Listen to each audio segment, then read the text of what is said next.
And I apologize to the men here because you always know that we women are always women, you know. So when we want to do something, if you tell us 4 p.m., we have to remember our lipsticks, our fashion foundation, our hair, and then we have to remember our children. Have they eaten before we get to the time? So we're about to start, and I'm glad we're starting at the right time. And today is really a very special day. The UN General Assembly has started.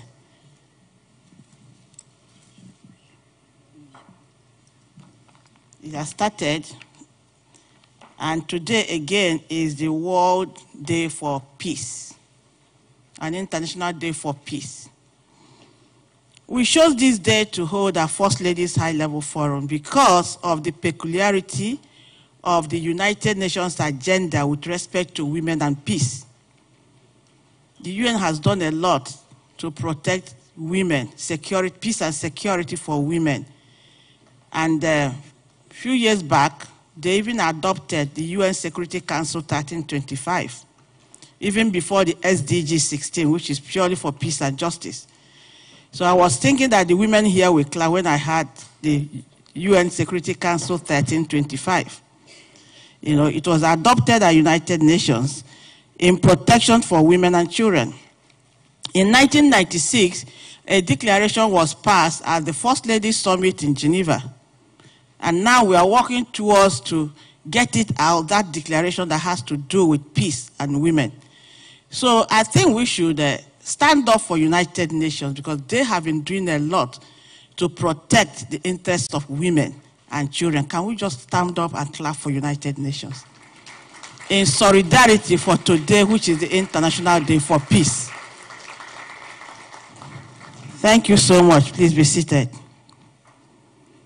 Yeah.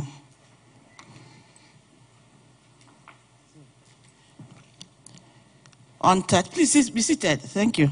On 13 September 1999, the United Nations General Assembly adopted by consensus resolution on the Declaration and Program of Action on a Culture of Peace.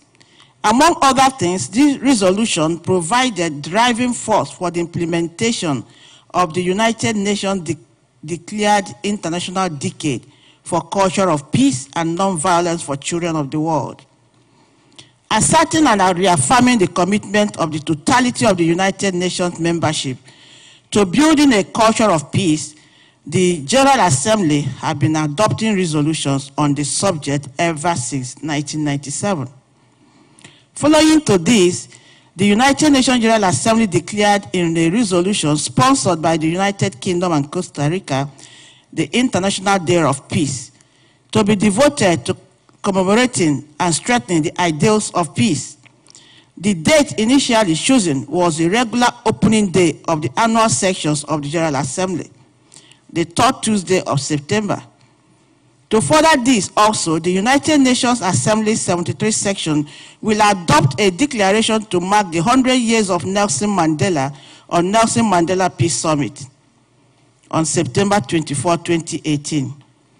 In keeping to these declarations and in the spirit of the original vision that brought forth the Charter of the United Nations, the UN Secretary General announced a culture of peace in the 21st Century Initiative to unite the strengths of organizations, projects, and peoples in order to make peace a practical reality for the children of this world and future generations.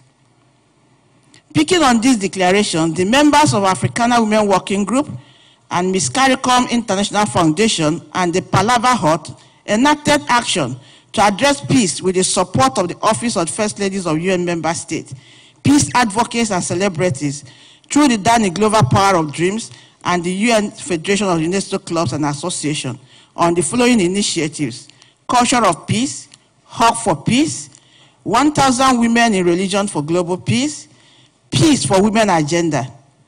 The purpose of this initiative is to strengthen the global movement on peace and provide education on the SDG 16 and targets in celebrating the United Nations Day for Peace every 21st September. The First Lady's High-Level Peace Forum at the UNGA section will be an important opportunity for global community, peace agencies, civil societies, including NGOs, media, and the private sector, and all other relevant stakeholders to have the conversation of ideas and propose a call to action on ways to build and promote the global peace for implementing the SDG 16, the UNSCR 1325, and targets from global to grassroots communities. The outcome will also highlight emerging trends and policies that can significantly impact the implementation of SDG 16 and targets in addressing world peace. At this, I would like us to listen to the message of the United Nations Secretary General today in relation to International Day of Peace. It has to be a video presentation.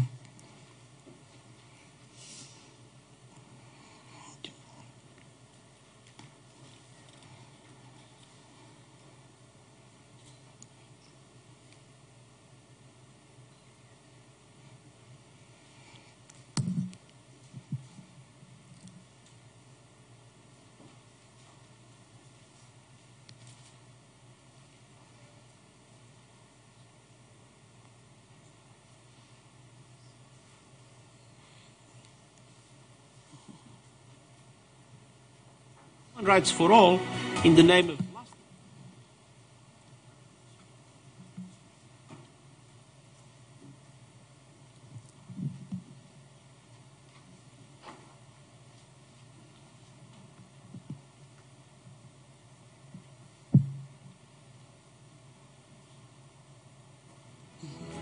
this year we mark International Day of Peace as we prepare to celebrate the 70th anniversary of the Universal Declaration of Human Rights. And this foundational document is a reminder that peace takes root when people are free from hunger, poverty, and oppression, and can thrive and prosper. With the Universal Declaration of Human Rights as our guide, we must ensure the achievement of the Sustainable Development Goals. I encourage you to speak up for gender equality, for inclusive societies, for climate action. Do your part at school, at work, at home. Every step counts. Let us work together to promote and defend human rights for all in the name of lasting peace for all.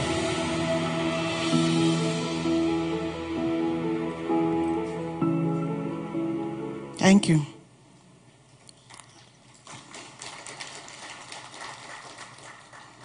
I was thinking you also mentioned for men, but you only said gender equality.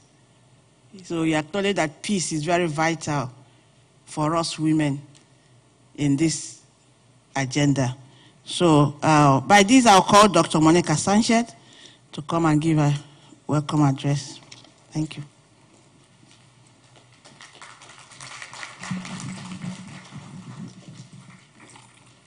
Good evening and welcome. To those who come from far over the river, and I don't mean New Jersey, overseas, welcome. Thank you for making this long journey today as we celebrate an International Day of Peace. The right to peace for women and youth is a very important topic. Many of the women who are in attendance today know how important that is. And as we encourage you to take this journey with us, starting now, we would like you to commit to take this message back in your own communities and to address the peace message. As women, we are head of household, we are wives to men who are leaders. We are leaders ourselves, but we are the pillar of society. We are the nurturers. We are the one who groom. We are the one who cry. We are the one who laugh. We are the one who is strong. And we are the one who is always there, thick and thin. We are the ones who must pave the way, as hard as it is. And it's not an easy journey. I know many of the women here today have many testimonies to give, many stories to tell of how difficult it is to maintain peace or to strive towards maintaining peace. Whether you are the president's wife, the first lady of a country, the first lady of an organization, the first lady of your home. Being the first lady is such an important position to have, because you're first in line for promotion, you're first in line for demotion, you're first in line for pain, you're first in line for joy, for sorrow. You're first in line. You are first. You are the one who's there and has to face everything.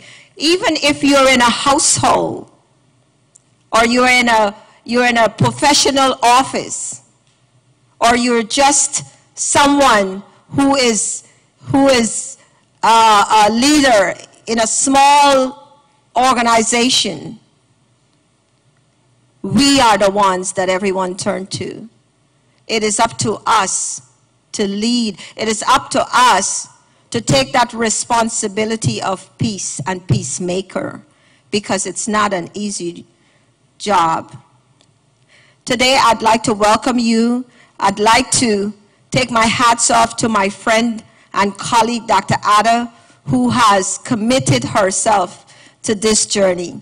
And as Dr. Lee, who's made a trip, we are the organizer, Dr. Lee, who stand up, who has made a trip. This is a woman who is committed to leadership. So as I welcome you today, as we celebrate the right to peace for women and youths, please, when you leave here, take the message with you, stay in touch, and do whatever you can to continue the torch. Thank you for coming.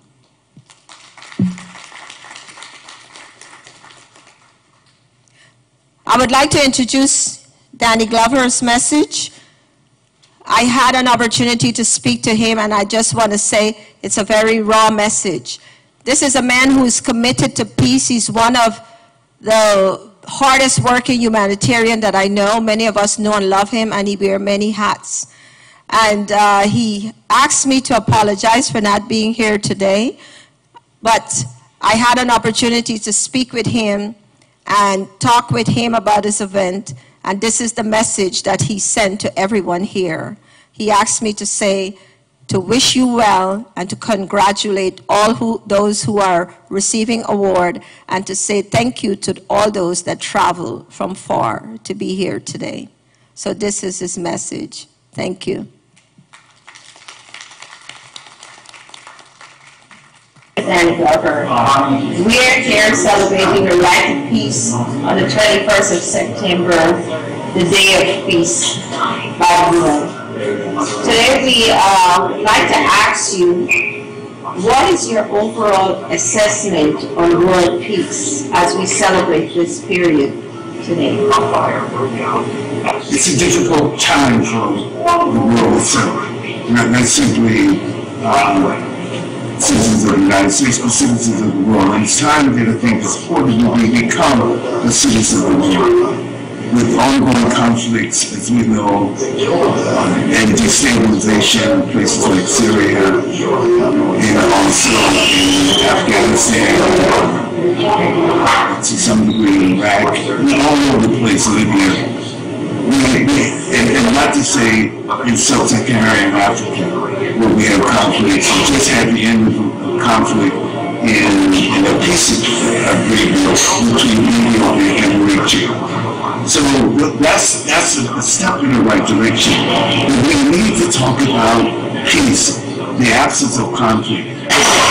Dr. King would say that peace is not simply the absence of conflict, it's more the presence of justice. I've heard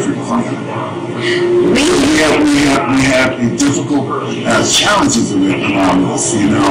I'm wearing a t-shirt right now which is made in South Africa. This t-shirt represents, as we all know, the 100th year of Nelson Mandela's birthday. And certainly we can use this platform the rest of the year, which is just over 3 months, as a testimony to his struggle and fight all his life for peace and justice. Would you say that the United Nations is on the right track as it pertains to world peace?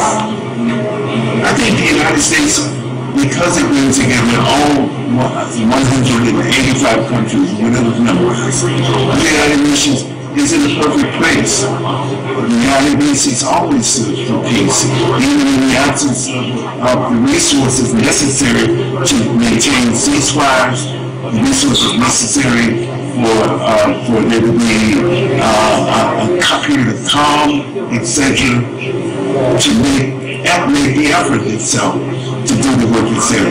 The United Nations has always been for peace. There can only be a constructive process of development and a constructive dialogue.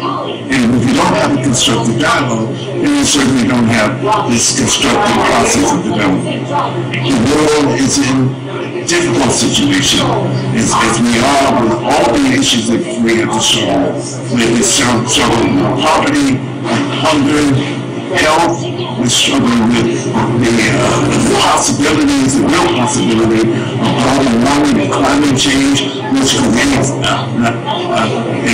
another situation with climate refugees and so. So there's a lot of work for all of us, but every single one of us on this planet, every single one of the 7 million people on this planet has to be committed to the process of making peace in wherever you are. Advocate for that. You have to be able to welcome and to write to and to go to your legislators, go to your governors and demand that justice be seen and there be peace.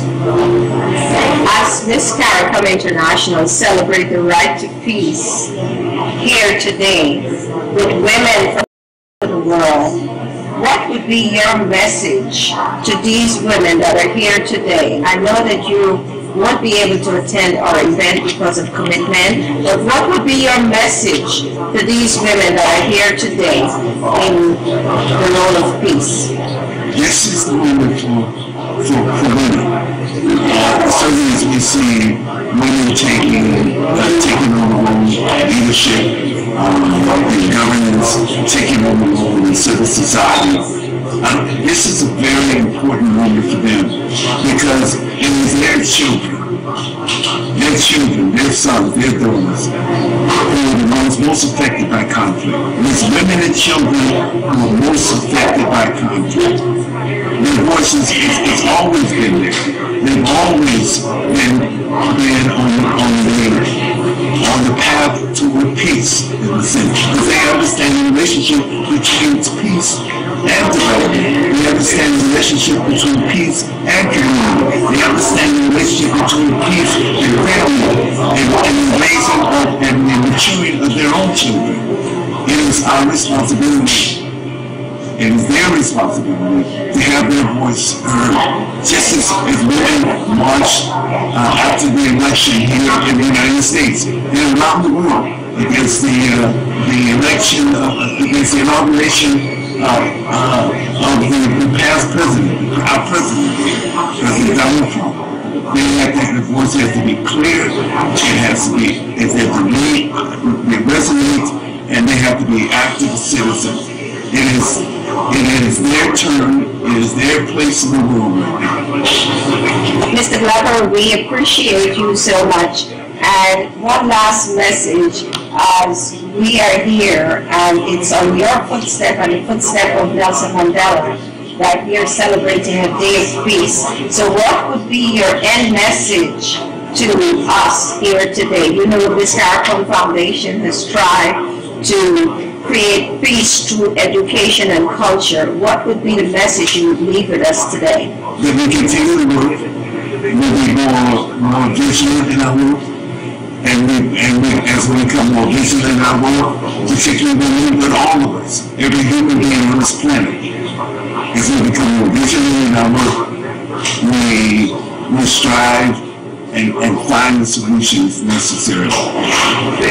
We have to find ways in which to create and equality, equity in our world for all people, not just those who are. Thank you so much, Mr. Bell. This is our event, and everyone will be watching you, so just say hello to them. I know you're not here in person, but I know they'll be seeing you on the big screen. I'm sorry I can't be with you, but continue to work, and knowing that we all have to work hard to achieve our goals. Thank you.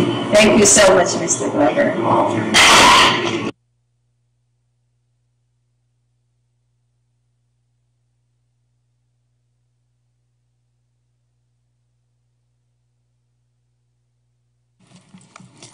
Thank you, Ambassador Glover. Wherever you are, I hope you know that we appreciate your statement. Thank you.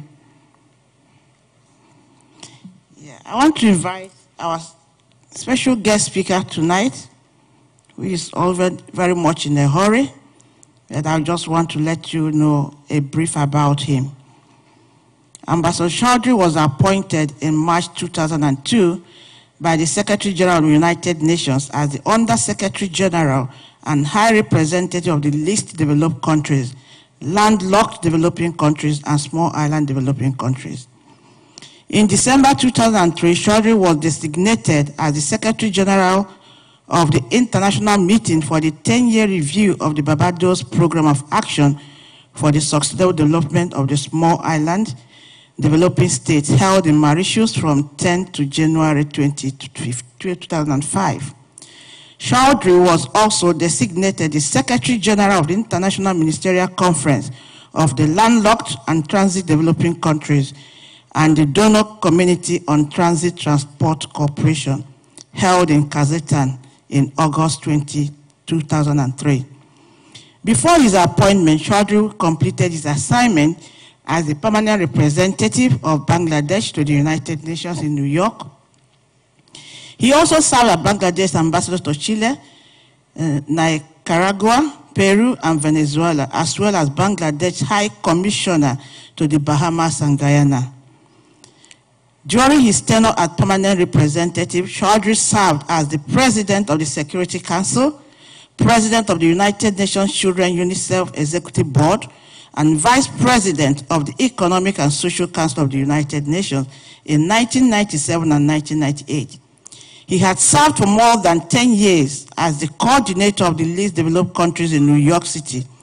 In May 2001, he led the negotiation on behalf of least developed countries at the 3rd United Nations Conference on Least Developed Countries, which adopted the comprehensive Brussels Programme of Action for the present decade. Chaudhry also chaired the 5th Committee on the United Nations General Assembly in 1997 to 1998, and from 1990 to 1993 was the UNICEF Director for Japan, Australia, and New Zealand. Please, can we clap as we welcome His Excellency Ambassador Chaudhry to the mic.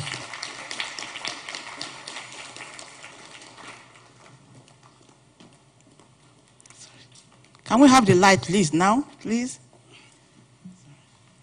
Thank you very much, Dr. Okeke. Thank you.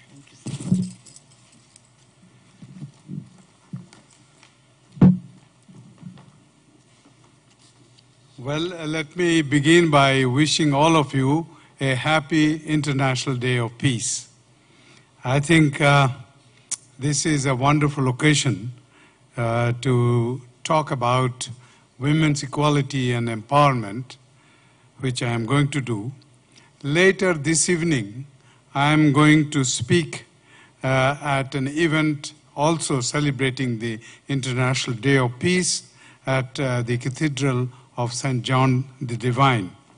The title of my speech there is Making the International Day of Peace from a one-day event to a year-long endeavor. And that is what we should remember, that we celebrate it on the 21st of September, but that does not mean that we forget about the value and relevance of peace in our lives the rest of the year. So we should remember that the message of today as Dr. Sanchez mentioned, we will carry throughout the year and beyond.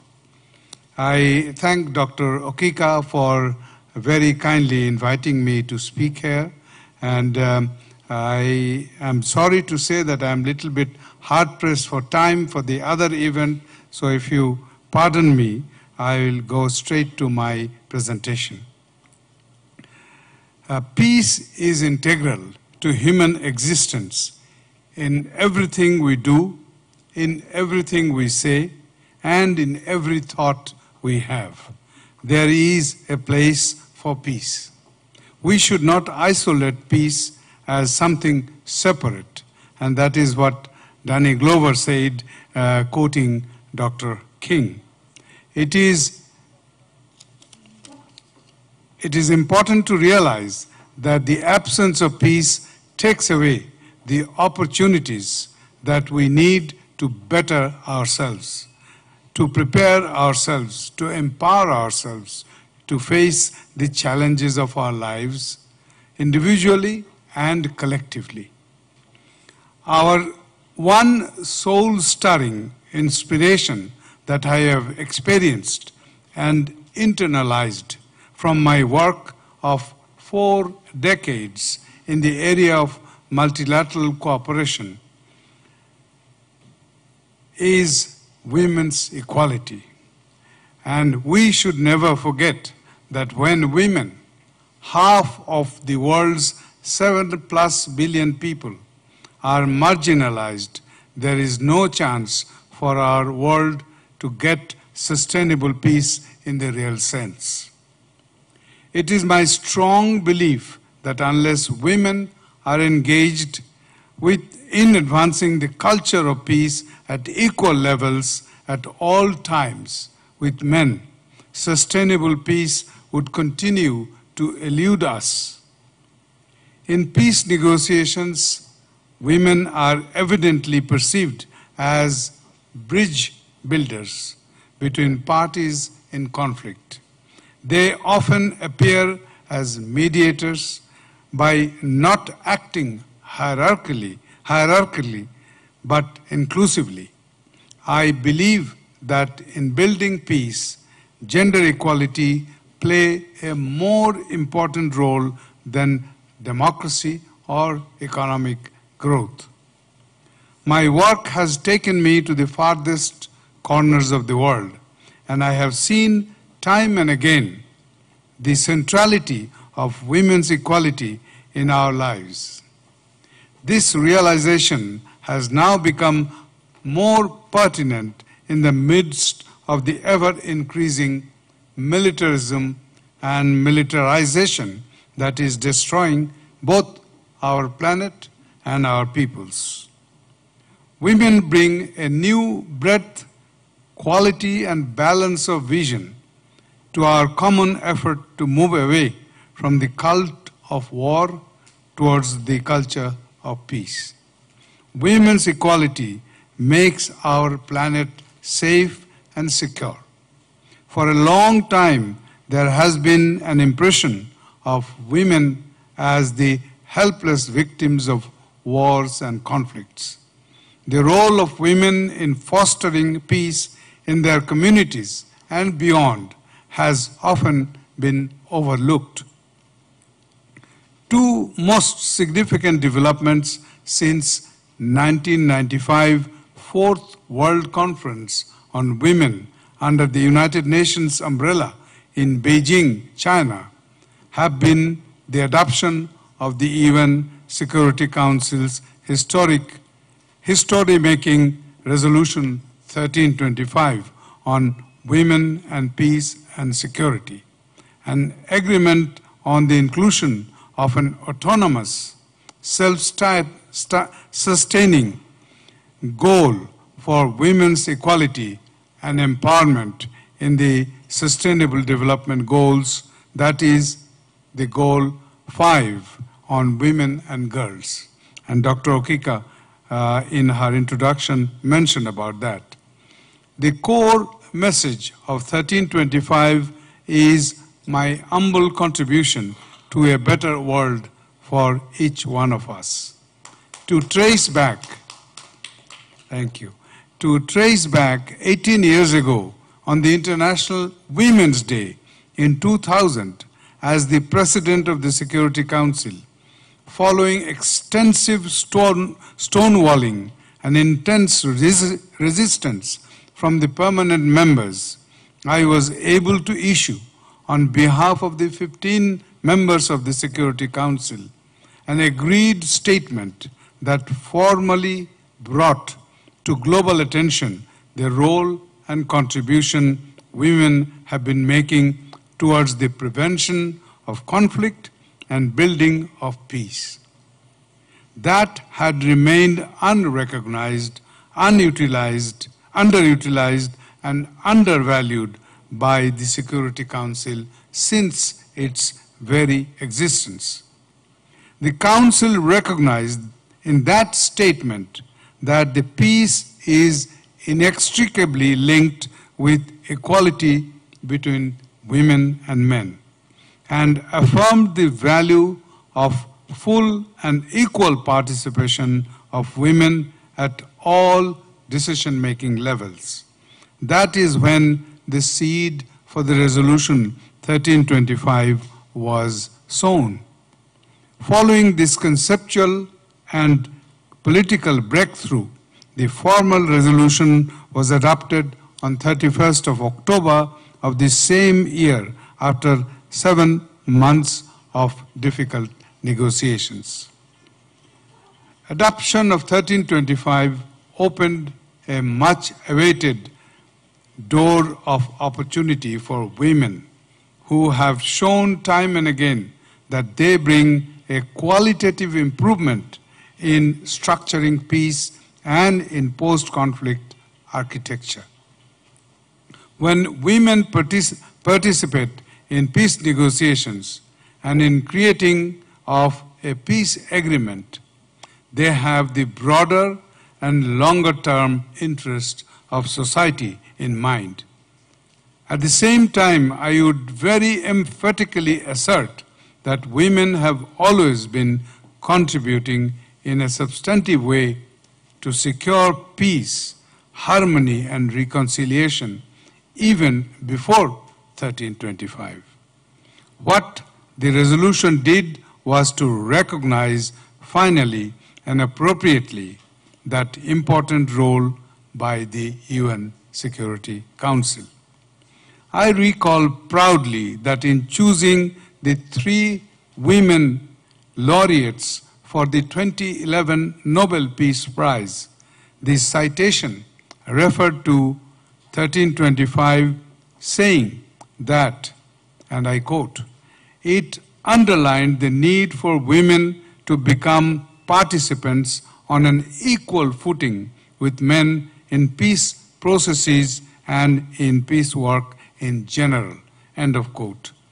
The Nobel Committee further asserted that, and I quote again, "We cannot achieve democracy and lasting peace in the world unless women obtain the same opportunities as men to influence developments at all levels of society." End of quote. 1325 is the only UN resolution so specifically noted in any citation of Nobel Prize. The driving force behind 1325 is participation. That is why women need to be at the peace tables. Women need to be involved in the decision-making at all levels to ensure real and faithful implementation of that resolution. Resolution 1325 and subsequent 6 other resolutions are based on a recognition of the need for the full and equal and effective participation of women at all stages of peace processes. The important role of women in the prevention and resolution of conflict and in peace building, as well as the need to increase their role in decision-making with regard to conflict prevention and resolution. I also believe, unhappily, that the historic and operational value of the resolution as the first international policy mechanism that explicitly recognized the gendered nature of war and peace processes has been undercut by the disappointing record of its implementation, particularly for lack of national level commitments. I believe strongly that we would not have to be worrying about countering extremism if women have equality in decision-making, enabling them to take measures which would prevent such extremism. I have seen time and again how women have contributed to building the culture of peace in their respective personal lives, in their families, in their communities, and in their nations. The contribution and involvement of women in the eternal quest for peace is an inherent reality. I recall Eleanor Roosevelt's words saying, and I quote her, "Too often the crucial decisions are originated and given shape in bodies made up wholly of men, or so completely dominated by them that whatever of special value women have to offer is shunted aside without expression." End of quote. Reiterating this assertion, UN Secretary General Antonio Guterres said very succinctly that, and I quote, "The truth is that North and South, East and West, and I'm not speaking about any society, culture, or country in particular, everywhere we still have a male-dominated culture." End of quote. It is a reality that politics, more so security, is a man's world. Empowering women's political leadership will have ripple effects on every level of society. When politically empowered, women bring important and different skills and perspective to the policy-making table in comparison to their male counterparts. Women are the real agents of change in refashioning peace structures, ensuring greater sustainability. The slogan of the global campaign on women, peace and security, which we launched in London in June 2014, reiterates, if we are serious about peace, we must take women seriously. Here I would underscore that Article 25 of the UN Charter makes it obligatory on the UN member states to accept and carry out the responsibility of implementing Resolution 1325. At a mere 71 countries out of 193 member states of the UN have prepared their national action plan for 1325 implementation. There are no better ways to get country-level commitment to implement 1325 other than these national action plans. Patriarchy and misogyny are the dual scourges pulling back the humanity away from our aspiration for a better world to live in freedom, equality, and justice. Gender inequality is an established, proven, and undisputed reality. It is all pervasive. It is a real threat to human progress unless we confront these vicious and obstinate negative forces with all our energy, determination, and persistence. Our planet will never be a desired place for one and all. I will emphasize in that connection that none of the 17 Sustainable Development Goals will make headway in any real sense until we make progress in realizing the objective of women's equality and empowerment as asserted in goal number 5. Gender equality is a fundamental matter of human rights, democracy, and social justice, and is also a precondition for sustainable growth, welfare, peace, and security. Increasing gender equality has positive effects on food security, extremism, health, education, and numerous other key global concerns.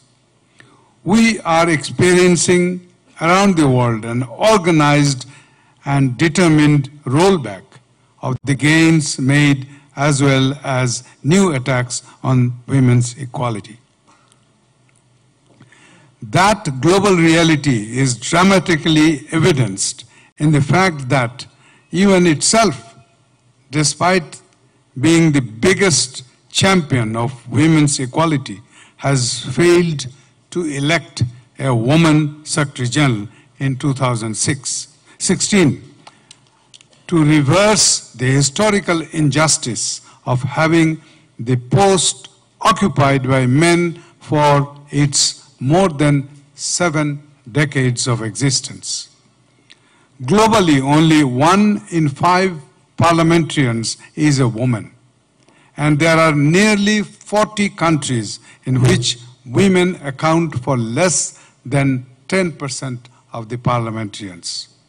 This marginalization of women from the political sphere is unfortunate and unacceptable. As I always strongly emphasize, empowering women's political leadership will have ripple effects on every level of society. I underscore often that when women join politics, they want to do something. But when men join politics, they want to be something. Let me join humbly my voice to the assertion by Foreign Minister Margot Wallström of Sweden, who is known and acclaimed by all of us as the initiator of the feminist foreign policy. And I quote her, "Feminism is a component of modern view of global politics, not an idealistic departure from it. It is about smart policy, which includes whole populations, uses all potentials, and leaves no one behind. Change is possible, necessary, and long overdue." And I would like to emphasize that feminism is not men against women or women against men. This is for equality between women and men. I am proud to be a feminist. All of us need to be. That is how we make our planet a better place to live for all. We should always remember that without peace, development is impossible. And without development, peace is not achievable. But without women, neither peace nor development is conceivable. Thank you.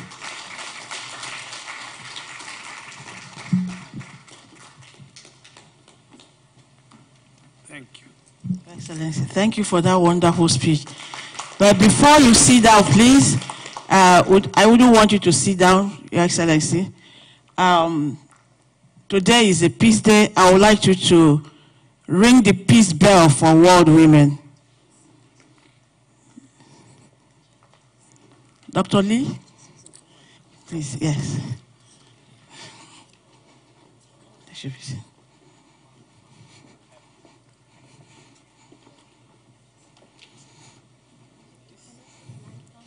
Yeah, can you put the light on, please?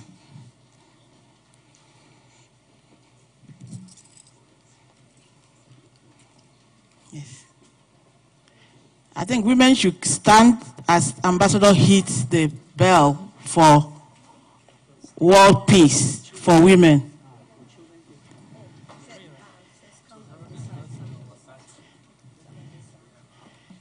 What happens? The light, we need the camera guidance on both sides, but the light. Please, can you give us the light? The light.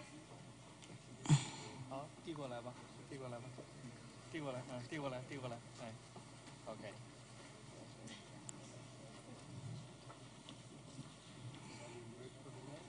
Yeah, we waited. We wait for the light. Waited for the light. Okay.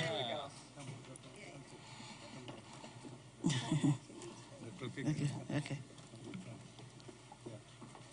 1, 2, 3, go.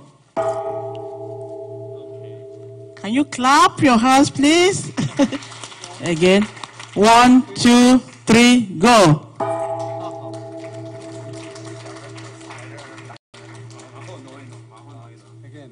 Okay. 1, 2, 3, go. Thank you. Thank you.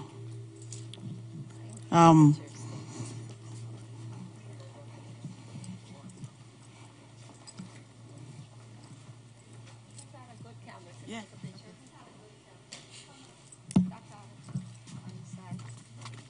Stick. And you want to see the bell a little bit. Take a picture. Let him, let Ambassador hold it. Let him hold it. Who got a good camera? Take a picture. 1, 2, 3. You got a picture? 3.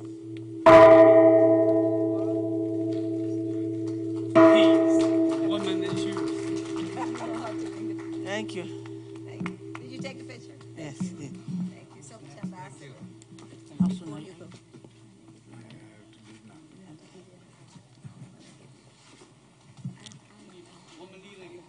that is it. Yeah, you decorate him. Give Dr. Lee to decorate him. Please, Marshall.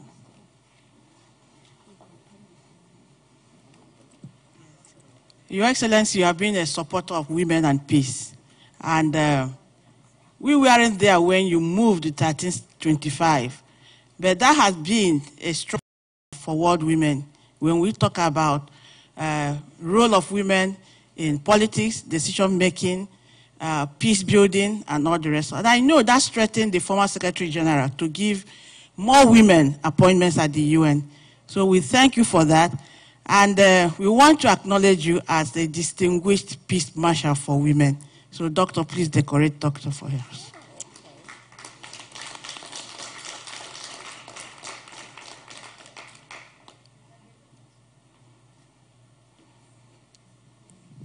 Got it? Let me help you. Let me help you a little bit. You make Dr. Lee nervous, Ambassador. And in our, yes, you know, she is the First Lady of Defense Women Wives Association in Nigeria. She came all the way from Nigeria. And as a woman, an advocate for peace, we would like her to present to this award. Thank you. As a, present it to her. Thank you.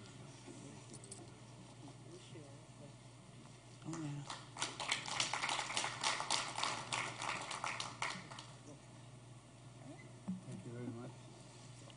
Thank you, Dr. Pika. Thank you, Ambassador. Thank you, Ambassador. Can I get a kiss? Thank you, my Thank you. feminist friend. Thank you. And we need more of that from you. Thank you. God be with you as you continue to move the interests of women globally. Thank you so much.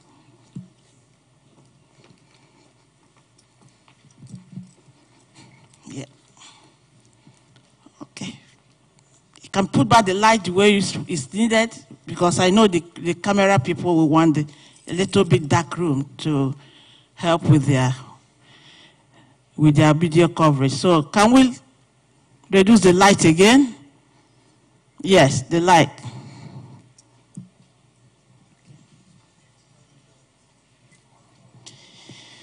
Thank you, Your Excellency, and we are proud that a man is standing for the cause of women and peace across the world.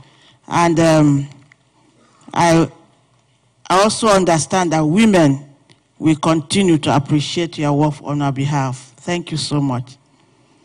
I want to call on another special guest speaker, who is a First Lady of the Defense Wives Association Nigeria, Mrs. Omobolanle Onisakin, to please take the stage.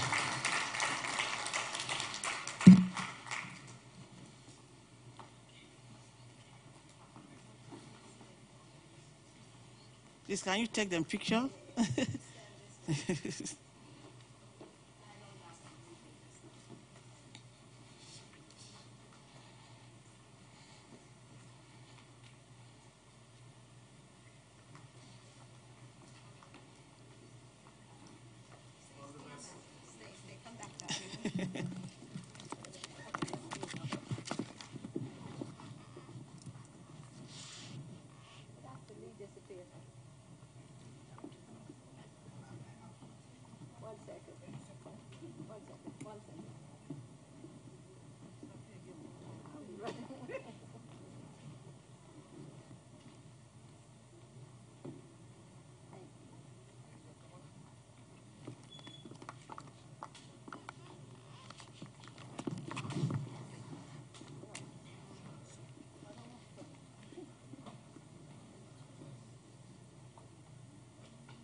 All the best for your speech. Thank you. Thank you. Thank you, Your Excellency. You can wash your. Are you going to the video, right?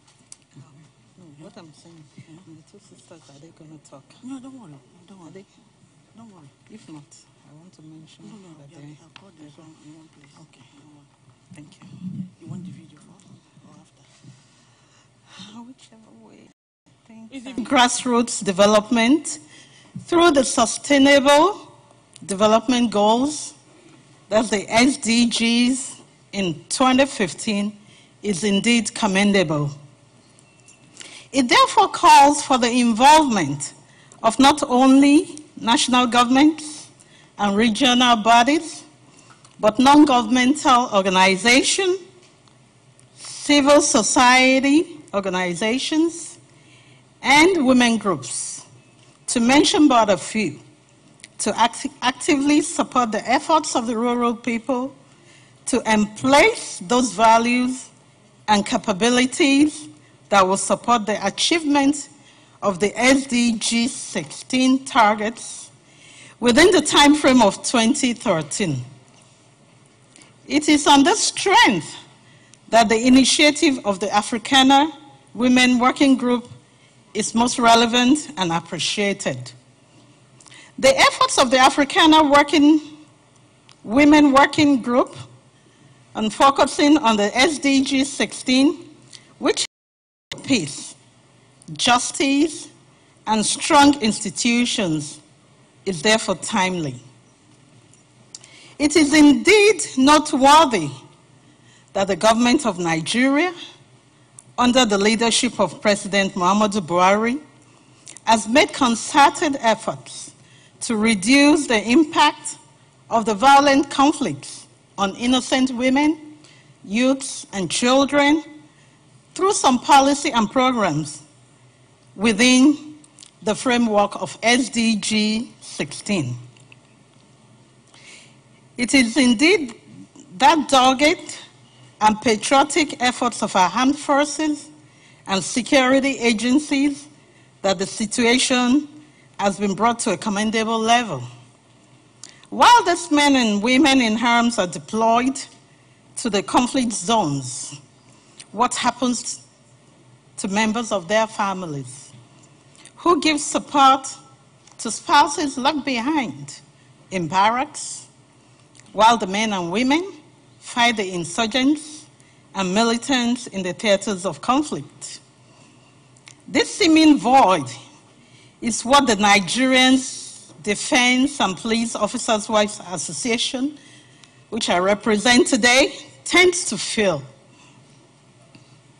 The Nigeria Defense and Police Officers' Wives Association is an association of women bound together by their marriage to military and police officers in Nigeria. DIPOA comprises of wives of officers of the Nigerian Army, Nigerian Navy, Nigerian Air Force, and the Nigerian Police.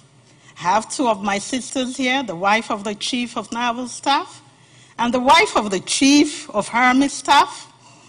They're all part of the Nigerian Defense and Police Officers' Wives Association. They're here with me today. DIPOA is a registered non-governmental organization with the main aim of transforming lives of families of military and police personnel in the armed forces and police barracks, especially when such personnel are involved in global, regional, and national peace and security maintenance.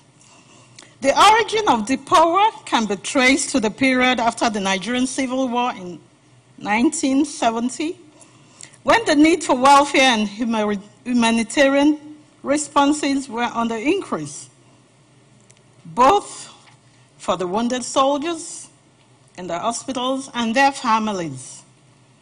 There was also the need to come together under one umbrella in order to create unity amongst officers' wives, with a view to broadening the scope of their humanitarian and community activities. The objectives of DIPOA include fostering of friendship and promoting cordial relationship amongst its members, helping women play their roles in national development through the organization of seminars, workshops, symposia, conferences, with the aim of exposing and educating women on opportunities and facilities that are available to them. Also, DIPOA liaises with other women organizations, both locally and internationally, to arrange exchange of visits between wives of foreign defense and police officers in order to exchange ideas on how to contribute and improve the welfare of our families. Its objectives also include creating, developing, and encouraging environmental awareness, promoting peaceful existence and friendliness in all our educational institutions, armed forces, and police barracks, amongst others. DIPOA gives succor to the less privileged in our societies through visits and provision of basic necessities to the internally displaced persons camps, handicapped people's homes, elderly people's homes, medical centers, homes for victims of abuse, orphanages, and assistance to wounded military and police personnel. Steady employment and engagement, of course, increase the chance for peace. So DIPOA conducts skills acquisition training and provides trade starter packs to women and widows of fallen heroes, and also give them financial tokens to enable them start their businesses immediately after training. Furthermore, to foster peace and reduce restiveness, DIPOA trains and empowers youths in our community because of the fact that white-collar jobs are not scarce, and to prevent youth restiveness, we do empower them. We give them trade starter packs so that they can be free from all the social vices out there. Universal access to education, as we know, is fundamental for peace. Therefore, as regards the educational development of our Nigerian children, DIPOA has been in the forefront. The aim is to give qualitative education to our children, thereby preparing them for leadership in the near future. In 2016, DIPOA constructed additional classrooms at DIPOA Daycare Nursery and Primary School, equipped with more computers and laboratories, and started DIPOA Secondary School. DIPOA had also assisted in the area of health promotion and illness prevention. We have provided basic needs to expectant mothers. Also during World Malaria Day, giving out items. Also, DIPOA had given out items at the Defense Head Club. Also, hepatitis sensitization, where free testing and vaccines were administered to people. DIPOA has equally championed a Say No to Drugs awareness campaign in Nigeria.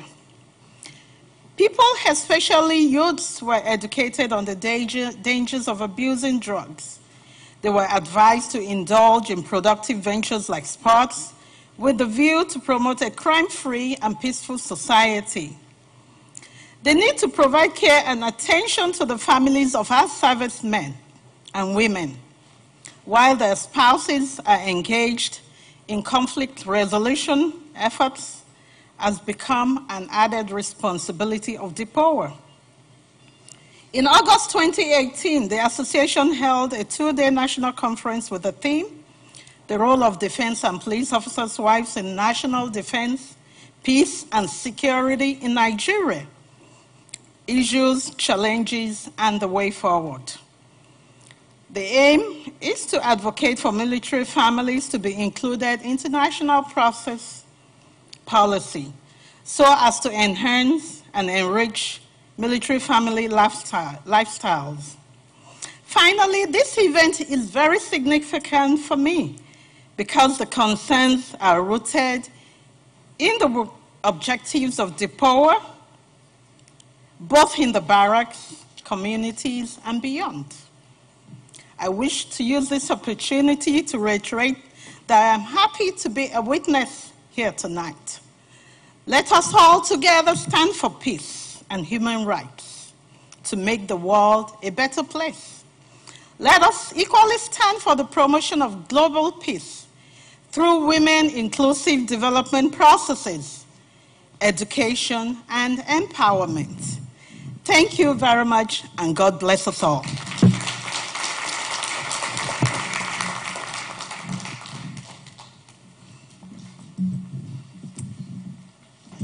Thank you so much. Thank you.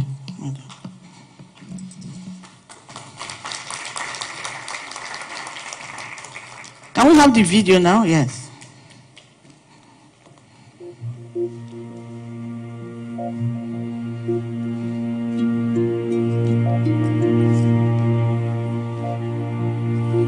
The history of Defense and Police Officers' Wife Association DIPOA could be traced as far back as 1970 after the Nigerian Civil War, when the need for social and humanitarian response were on the increase both for the wounded soldiers and civilians in the hospital. With the support and encouragement from the then First Lady, Mrs. Victoria Yakubu Gawon, the group began to put in place strategies for the formation of an association which was later named Joint Officers' Wives Social Services. DIPOA is a registered non-governmental organization with the main objective of transforming lives of families in the military and police barracks. As a formidable women association, DIPOA is an affiliate of the National Council of Women's Society of Nigeria, an association that is established to promote and champion the cause of women in Nigeria. The association's responsibility, among others, is to assist other charity organizations in Nigeria to achieve their noble objectives. The organization became known as the Joint Armed Forces and Police Officers' Wives Consultative Committee, with a view of fostering unity among the wives of the military and police officers. Consequently, the name of the organization was changed to DIPOA on the 26th of August 1996, and the wife of the Chief of Defense Staff automatically becomes the president of the association. From the day of establishment till date, DIPOA has been headed by 12 presidents, which are Mrs. Esther Bali, 4th of January 1984 to 28th December 1989. Mrs. Miriam Abacha, 29th of December 1989 to 16th of November 1993. Justice Mrs. Fati Abubakar, December 1993 to July 1998. Mrs. Binta Dagash, 9th of July 1998 to 28th of May 1999. Malama Fatima Ogoye, 28th of May 1999 to 9th of June 2003. Mrs. Omolara Ogumadia, 9th of June 2003 to 1st June 2006. Mrs. Ruth Agwe, 6th of June 2006 to 8th of June 2007. Mrs. Alero Azazi, 8th of June 2007 to 29th of August 2008. Mrs. Folashade Dike, 20th of August 2008 to 8th of September 2010. Mrs. Apollonia A.A. Peteri, 8th of September 2010 to 4th of October 2012. Hajia Aminat Dupe Ibrahim, 4th of October 2012 to 16th of January 2014. Mrs. Mary Iya Bade, 16th of January 2014 to 13th of July 2015. And Mrs. Omobolanle Olonishakin, 13th of July 2015 till date. Since the assumption of office as the president on the 13th of July 2015, the leadership of Mrs. Omobolanle Olonishakin as the DIPOA president has remained resolute in the renewed vigor towards the empowerment of its members. In 2015, Mrs. Omobolanle Olonishakin organized a 3-day seminar for its members within the Nigerian Federal Capital Territory, Abuja. The main objective of the training is to sensitize participants on foreign... The participants were trained on protocol, etiquette, and administration. The DIPOA president, who is also the wife of the current Nigeria's Chief of Defense Staff, General Abayomi Gabriel Olonishakin, conducted a workshop for DIPOA school teachers and DIPOA skill acquisition program instructors with the theme, Teaching Creates All Other Professions. The refreshers course was aimed at further enhancing their teaching skills. She also organized a training workshop for over 60 women, comprising of wives of serving military and police personnel on small and medium-scale enterprise. The participants were exposed to how they could start up their own businesses. It has taught me so much about capacity building, training and training your staff too, and it has also helped me to know more on the main ways of doing that business. The 2-day capacity building workshop was part of the organization's empowerment program for its members to become self-reliant in order to contribute their quota in the economic development of Nigeria. Leveraging on the federal government's vocational skills training program for Nigerian youth and women, over 800 persons, including widows of fallen heroes, less privileged women and youth, have benefited in the DIPOA skill acquisition and vocational programs under the current DIPOA leadership. We are training widows of our fallen heroes free of charge. And when you're done with your training, we're not just going to say, go. We're going to make sure we give you trade starter packs to start your business. The starter pack given to them included a financial token to enable them secure shops and start their business.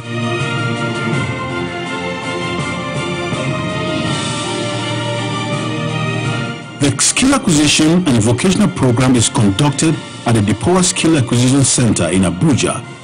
Usually covers the vocation of cosmetics production, computer processing, event management, hairdressing, manicure, barbing, fashion designing, beads stringing, makeup artistry, gala tying, catering, shoe and bag making. During the training, the participants are also given transportation and feeding allowance throughout the period of the course, which duration is from 3 weeks to 6 months based on the selected vocation.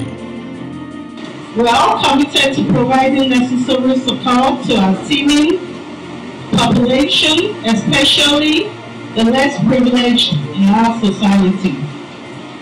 In line with our objective of assisting the less privileged in our society, this training was organized as current events in our society call for training like this.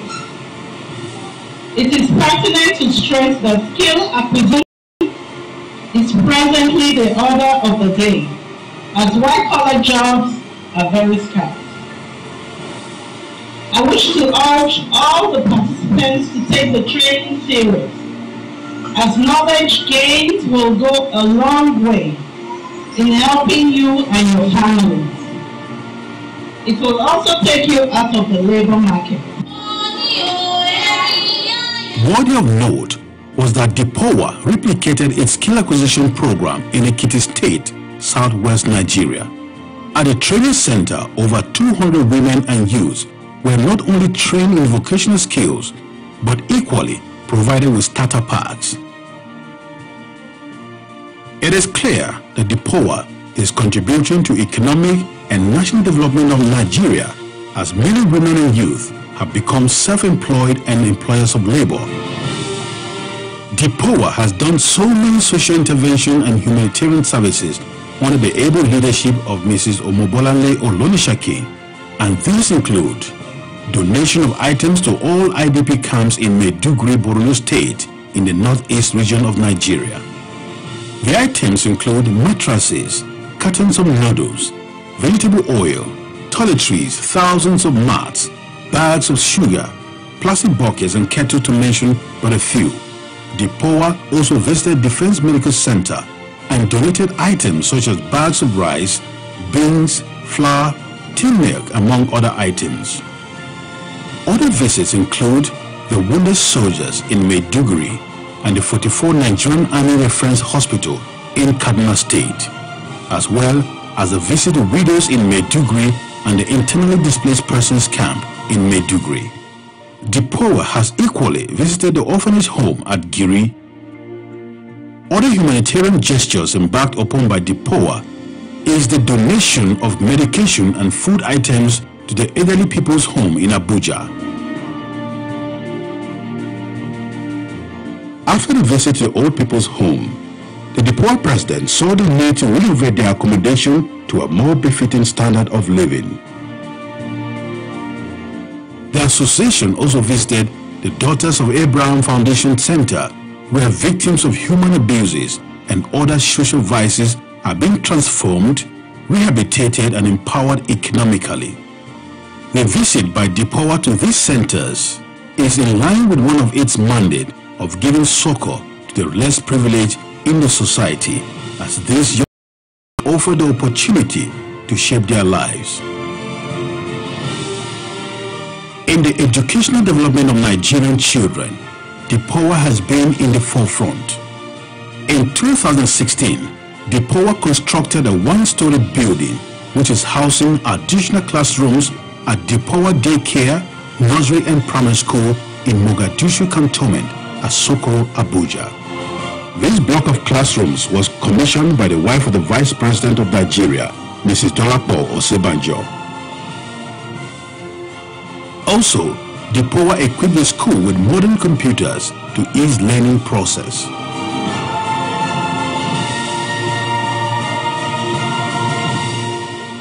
In addition, DIPOA donated relief materials and food items at the School of the Blind and School of the Handicapped in Abuja during the 2017 DIPOA Week. During the 2016 and 2018 World Malaria Day, DPOA donated anti-malaria drugs and mosquito repellent to pregnant women and children in Abuja.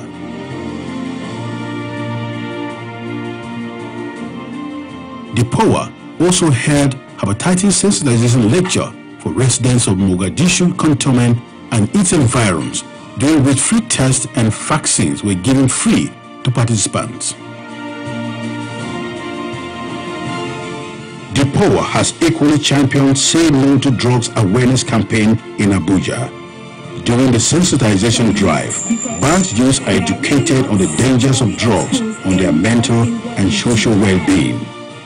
They were advised to indulge in productive ventures like sporting events so as to discourage their minds from doing drugs with a view to promote a crime-free society.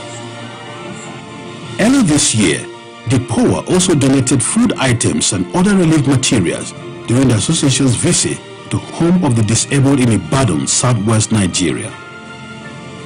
In continuation of the desire of DPOA to sustain our cultural values from the home front, in August 2018, the association, under Mrs. Omobolale Olonishakin, held a two-day national conference with the theme, The Role of Defense and Police Officers' Wives in National Defense, Peace and Security in Nigeria.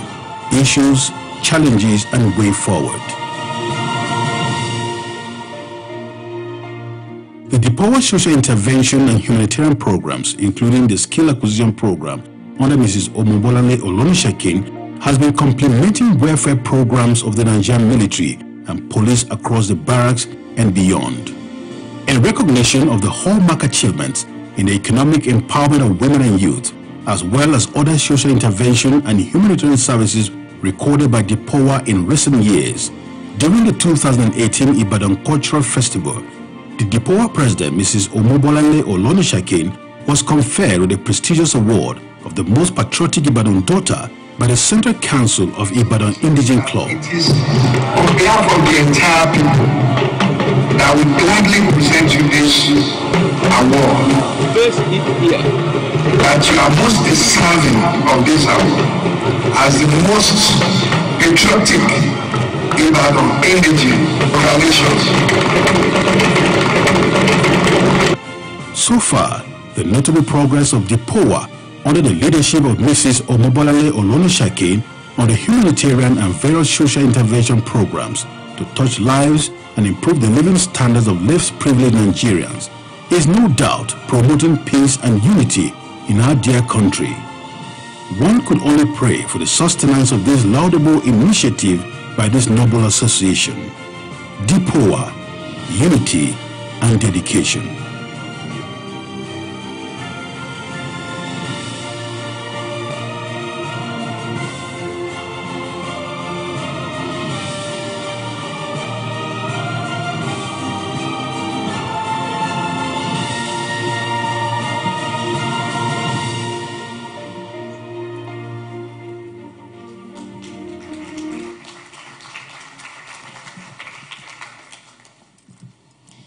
That's a wonderful documentary. This shows that women are actually going from global to the grassroots, and that's what we've been advocating for. So thank you to Your Excellency and the wives of the service chiefs in Nigeria for the work we are doing. And right before you clap your hands, it interests you to know that they all came from Nigeria yesterday just because of this.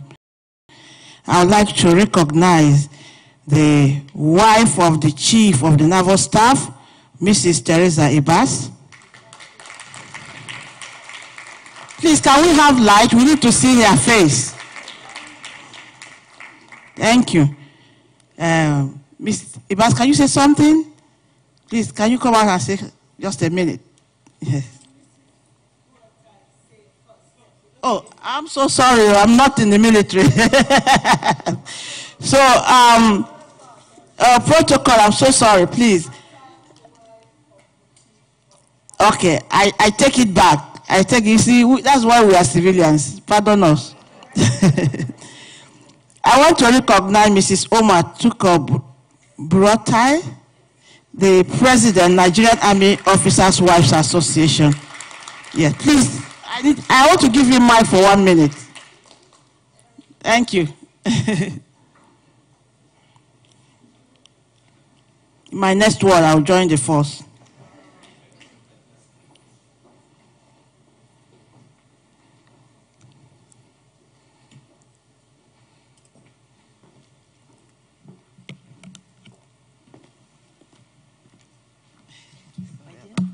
Thank you. That's okay. Yes. Thank you.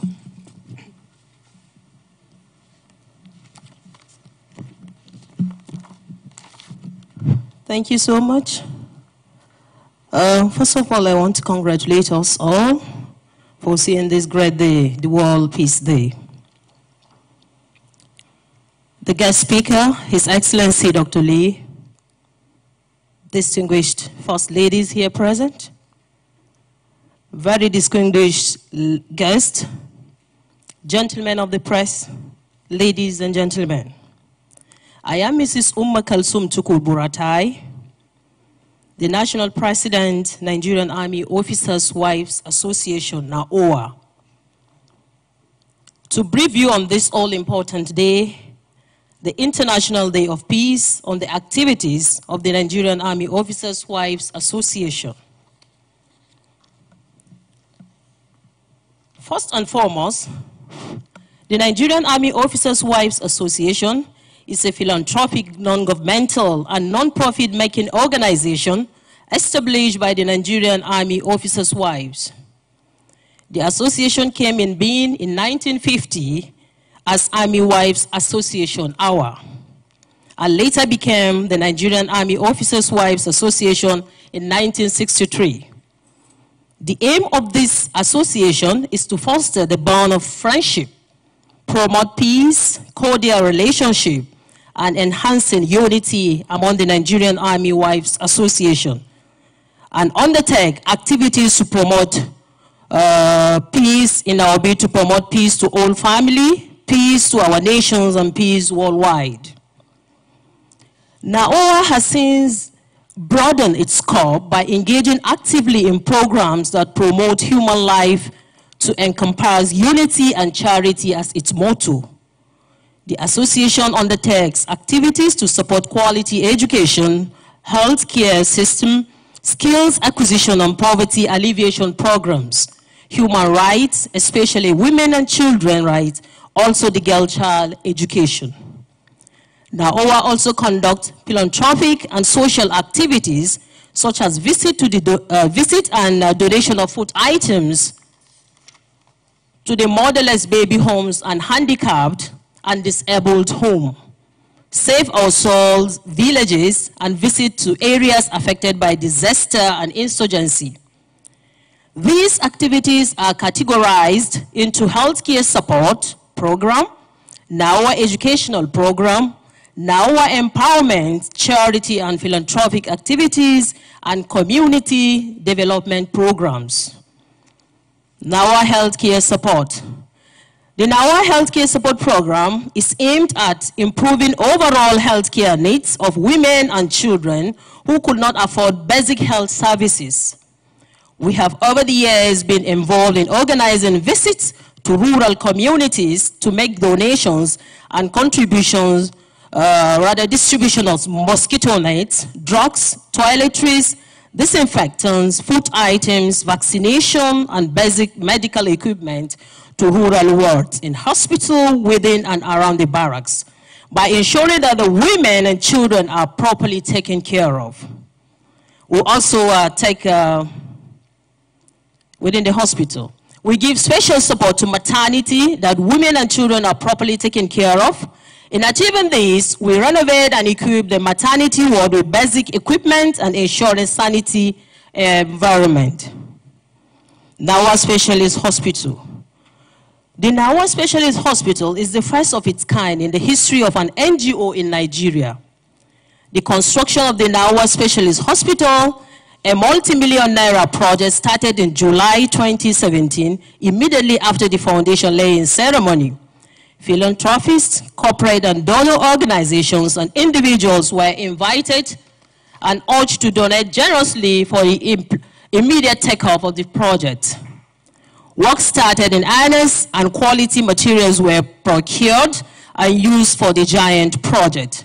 Our visitors and other dignitaries who visited our headquarters were taken around to see the progress of work at the site of the project. Now our schools.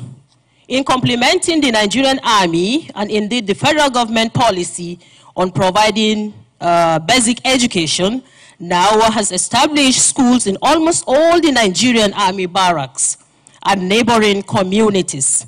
This initiative was conceived out of the desire to promote enrollment of more girls and children of the less privileged into schools. The category of children are placed on scholarship and given free education on all the NAWA schools. To achieve this, NAWA has established crèche, nursery and secondary school education for learning at affordable rates. Center for Skills Acquisition Program. Considering the alarming numbers of jobless youths and women in the barracks and our neighboring communities, NAWA has established skills acquisition centers where women and youths are trained in various skills of their choice. The trainees are trained in tailoring, computer repairs, ICT, hairdressing, catering, and cosmetology, among others. Although our training equipments are fast getting outdated, we have graduated 10,000 women and youth from the 4 NAWA skills acquisition centers. Recently, our attention is drawn to the northeastern Nigeria, where liberated communities from activities of the insurgents require jobs and skills to earn a living. I wish our resources is enough to make a significant impact on the numerous displaced victims of insurgency.